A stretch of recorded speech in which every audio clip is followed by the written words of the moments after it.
Alright, share ko lang sa inyo no, yung last vlog na ginawa ko. I-share ko sa inyo yung upgrade at ilang accessories na dinagdag namin dito sa van. And as well yung builder reveal. Ako kung sino ang aking builder na napili. Ano po? Alright, so ipakita ko po sa inyo yung ilan sa mga upgrade. Okay, so ito po yung una kong in-upgrade kaagad yung headlight. Ayan, binili ko yan sa at pinakabit sa Orion. Okay, so ito yung I think ito yung sa kanyang high beam at ito yung sa low beam. So ito yung Orion Max, yung top spec nila, kasi hindi ubra yung mga lower spec dahil maliit yung paglalagyan, hindi kakasya yung yung fan. So ito po ay fanless. So ito lang ang po pwedeng ma-install dito sa yung 3-layer headlight ng DA17W. Kaya no choice. Medyo mahal kasi ito yung top spec, so ito lang naman ang pwedeng ikabit dito sa 3-layer headlight. At yan so ewan ko kung kita yan, pero yan yun, mamaya i-on natin. Alright, so yan yung headlight na in-upgrade ko. Then yung binili naming pang jump start. Nabili ko lang dito sa online sa Lazada.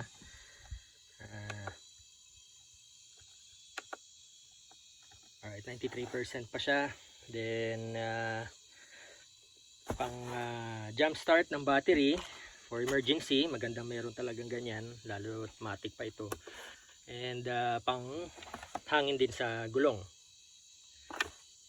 Okay, hindi kagaya sa kailangan ko rin ito dahil nga pag emergency din, pang pump ng pagka na-flat yung gulong.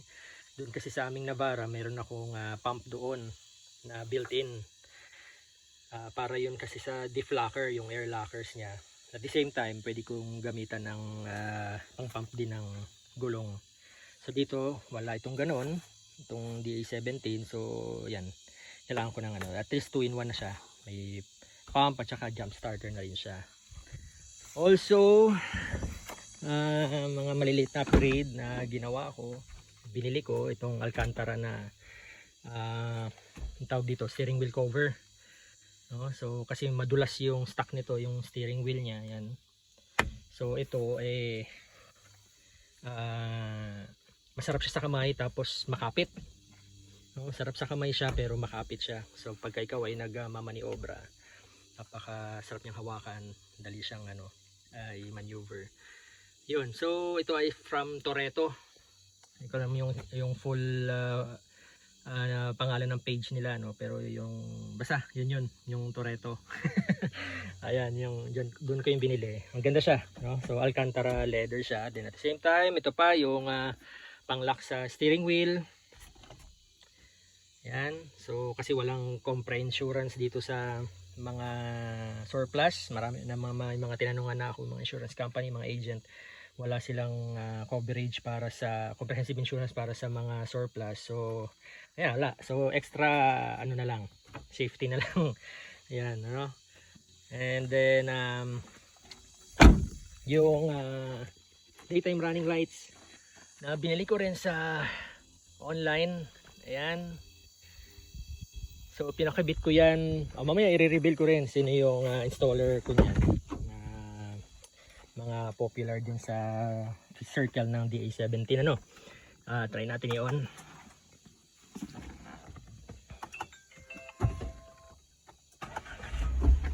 So hindi naman yan naka-auto pa yung headlight, so off pa yan. Lagi dahil DRL siya, so naka-top na siya. Ayan. So So naka-tap na yan sa accessory yata or doon sa on position yung DRL na yan. Pinalagyan ko lang sa ating installer ng switch just in case gusto mo siyang i-off. So yan yun. Okay, pwede ko siyang i-off pagka kailangan, pero basically lagi siya naka-on dahil daytime running lights na ang function niya. Then yung fan, dome fan, yan, mamaya i-shoutout din natin yung ating builder. Actually hindi yan yung unang nakalagay pero pinalitan niya, so for free, no? Pinalitan niya ito, kaya napaka reliable talaga ng ating builder na ito. And yung ating installer, pinakabit ko sa kanya yan, yung pinadala ng ating builder.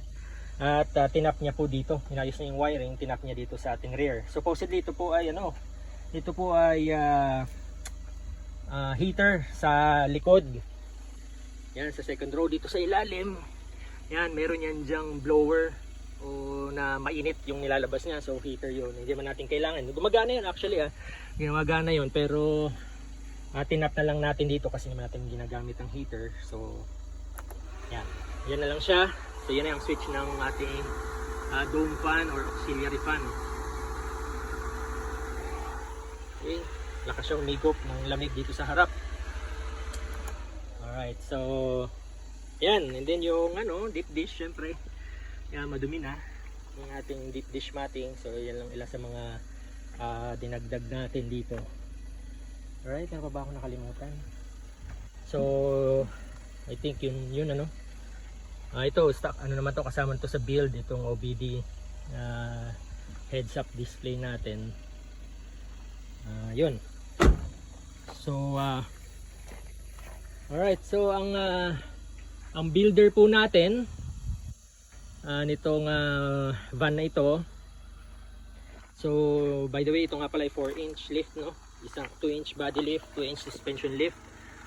Pasensya na ulit, sobrang dumi. Kasi dito kami sa farm nakatira, so lagi siyang off-road mga kasama. Ayan. Okay, so moment of truth. Ito ang ating yan ang ating builder, Surplus Pinas. Yan, si Sir Ian. Yan, napaka bait, napaka reliable, very responsive sa mga inquiries, at the same time sa mga follow-up, sa mga sa mga problema. For example, like kami, ito ay kinuha namin to sa Davao, at binyahe namin to by land. So 1,500 kilometers more or less yung tinakbo namin. Hindi kami nag-shortcut, hindi kami na mas mahabang biyahe sa barko. So 2 roro po ito, no? Surigao, at pangalawa yung dun sa may patawid na ng Matog. Para talaga matesting namin siya. Wala pong naging aberya talaga. Yan po ay papala yung roof rack niya ay yung original Japan na pang DA17 talaga. So hindi yan yung mga pang DA64 kasi medyo mas malapad ang DA17. Kaya minsan yun, minomodify na lang nila yun, yung pang DA64.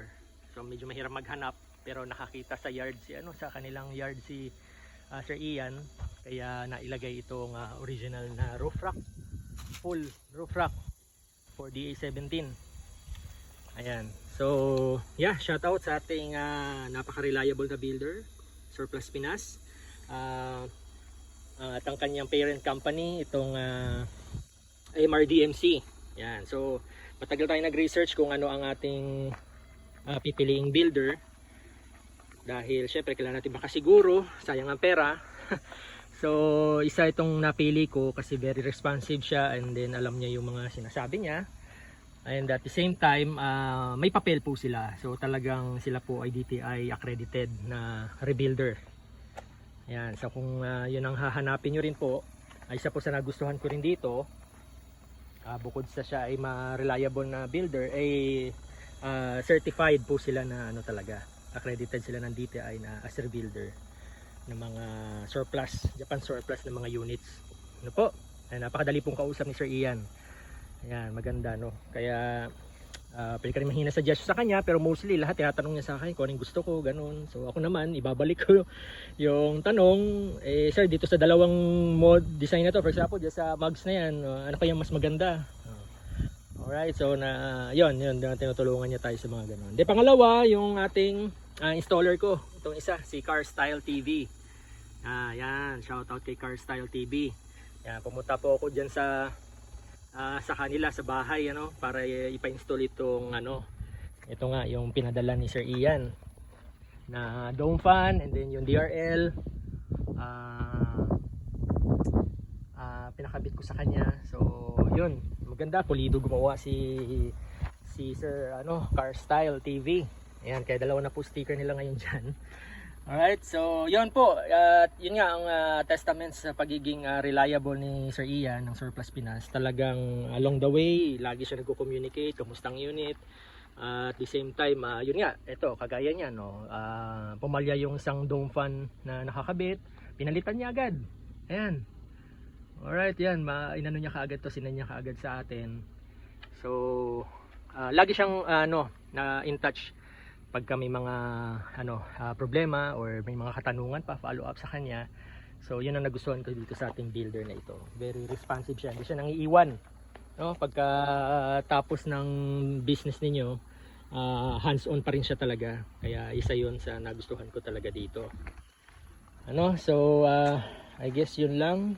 Meron pa ba akong nakalimutan? Yung isa pa pala, yung isang bagay na gusto namin pagganahin, itong yan, kung nakikita nyo yung sun load sensor kung tawagin, o sun load, sunlight, whatever, basta light sensor yan, para gumana sana yung yung auto headlight. Kaso yun nga, sinubukan kong bumili sa AliExpress ng ng sun load sensor. Kaso parang hindi yata yun authentic, yung original na talaga, replacement lang. So parang hindi pa rin. Yan, so nakailaw pa rin yung ating headlight kahit na tirik ang araw. Ayan, so dapat mag-off yan. So kailangan kong makahanap, bibili siguro ako or mag-follow up ulit ako kay FT Online nung ating original na na sun load sensor para sa DA17 talaga. Kasi itong sun load sensor na binili ko, ito ay parang generic na so susubok sana ako ng ng original para malaman natin kung talagang sana sensor lang. So may delay siya pag sa auto mo nilagay, hindi siya kagad iilaw pagka sinwitch mo siya sa auto. Then after ilang seconds saka siya sisindi yung ating headlight. Yun, so parang gumagana naman pero hindi maayos, parang ganon yung kanyang auto headlight. Okay, so I guess yun lang. At again, shout out sa ating builder at sa ating auto electrician and etc. si Car Style. Kasi alam ko parang nag-PPMS din siya or nagto-troubleshoot sa makina, ganyan. So sa akin ay yung aking electrical ang aking sa kanya pinagawa. Alright, so yun lang po guys. Maraming salamat. Sana makatulong ito dun sa iba pang mga gusto mag-build o magpa-build. You might consider itong builder namin kasi ito lang ang ma-attest ko, kasi ito yung nasubukan ko. Diba? So yun lang po, maraming salamat po sa inyo.